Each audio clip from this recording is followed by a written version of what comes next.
Bilateral trade grew 14.2% annually, hitting a record $295.5 billion in 2024.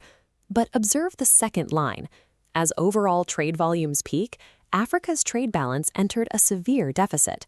China exported $173 billion, while importing only $109 billion, leaving a $64 billion gap. A deficit of this size, sustained since 2009, reflects a structural asymmetry in the relationship. Increasing the physical volume of trade has failed to create a balanced exchange of wealth. In 2015, economist Jean-Claude Maswana published a paper examining this dynamic. He proposed that the economic relationship between Africa and China was recreating historical patterns of extraction. Maswana argued that a subset of African nations were entering a cycle of structural dependency. The data suggested a system where Beijing served as the industrial metropolis, mirroring the trade structures of European imperialism. To test if Maswana's thesis holds up to current geopolitical realities, we are running his original models using updated trade, investment, and lending data spanning through 2024. The updated numbers show that the trade dependency identified in the original study remains a defining feature, intensifying for most of the countries analyzed. The specific targets of extraction are evolving. While crude oil dominated the data in 2010, the focus has shifted toward the critical minerals required to power the global green energy transition. The data reveals a new mechanism of control. Sovereign debt, generated through massive infrastructure megaprojects, has engineered economic leverage that extends far beyond individual trade deals. High trade volumes mathematically obscure a systemic extraction of wealth from the African continent. Diagnosing structural dependency requires removing geopolitical rhetoric from the equation and relying on a specific mathematical formula. This is the Double Relative Trade Intensity Index, or RTI. It is the diagnostic tool used to identify structural trade lock-in.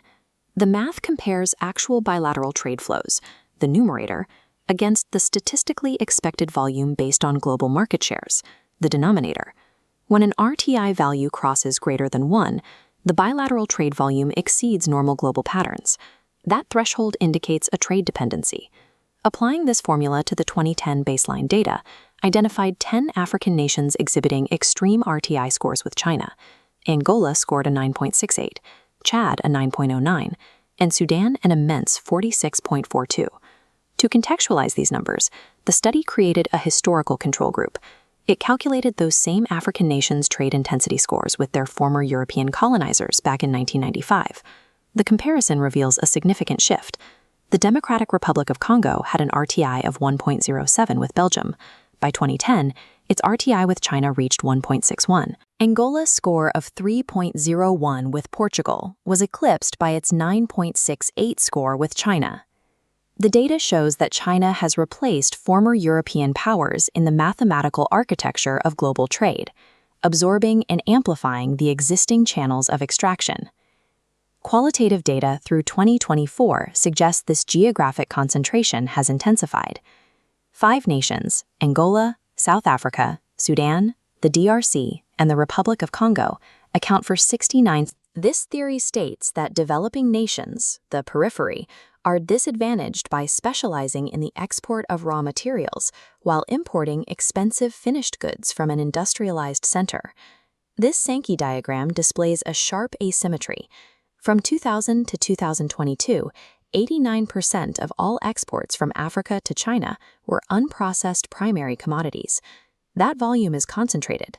Petroleum makes up 41%, refined copper 15%. Manufactured African goods exported to China remain negligible at roughly 5%. The flow in the opposite direction is a mirror image. Over the same period, 94% of Chinese exports back to Africa were high-value manufactured goods. This creates an economic trap. Raw materials are subject to declining terms of trade. Because primary commodities drop in value compared to manufactured goods, Africa must export larger physical volumes to maintain revenue. Simultaneously, African nations must import high-value technology to function. This imbalance guarantees a widening trade deficit. You see this physical reality in Angola. Despite pumping massive crude oil reserves, the country captures little refined value, remaining burdened by heavy external debt. The $64 billion trade deficit acts as a highly efficient designed mechanism of a center-periphery extraction system. Since 2015, the economic architecture has undergone two major structural mutations. The first is a transition away from fossil fuels, pivoting toward the critical minerals required for the green energy transition. These minerals are geographically concentrated. Africa holds roughly 30% of the world's proven critical mineral reserves. The Democratic Republic of Congo alone produces approximately 70. While new Chinese sovereign lending plummeted after 2016, the cumulative footprint of these loans sits at roughly $182 billion since 2000. That debt is now a permanent feature of the landscape. This debt stock amplifies trade dependency, with Angola owing $20 billion and Zambia carrying $6.5 billion. African governments find their fiscal policy space restricted. Because many of these loans carry commercial interest rates, they effectively drain sovereign wealth. Governments must prioritize debt servicing over funding their own industrial development. The leverage has consequences. Zambia's 2020 external debt default was a direct outcome of this infrastructure-heavy debt structure, restricting the nation's cash flow. Modern neocolonialism is enforced through vertical supply chain monopolies and sovereign debt leverage, replacing the need for direct military occupation. A third structural shift complicates the dependency equation: the rise of geopolitical competition.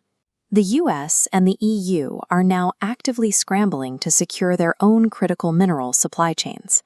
Western countermaneuvers include projects like the Lobido Corridor, a US-backed transport network designed to logistically siphon critical minerals toward the Atlantic coast. This competition introduces African agency. Governments have the leverage to pit foreign investors against each other, using competitive bidding to negotiate better sovereign terms. Breaking dependency lock-in requires specific policy prescriptions. First, enforcing value addition mandates, requiring raw materials be refined domestically before export. Second, accelerating the African Continental Free Trade Area to build robust internal supply chains.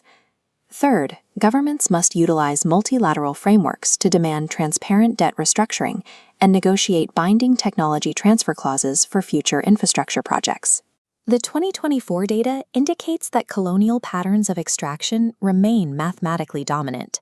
Trading with American or European buyers instead of Chinese ones will not solve the underlying asymmetry as long as the terms of trade remain restricted to raw extraction. Unless African nations actively mandate structural value addition, the green energy boom will be the latest chapter in a centuries-old cycle of colonial extraction.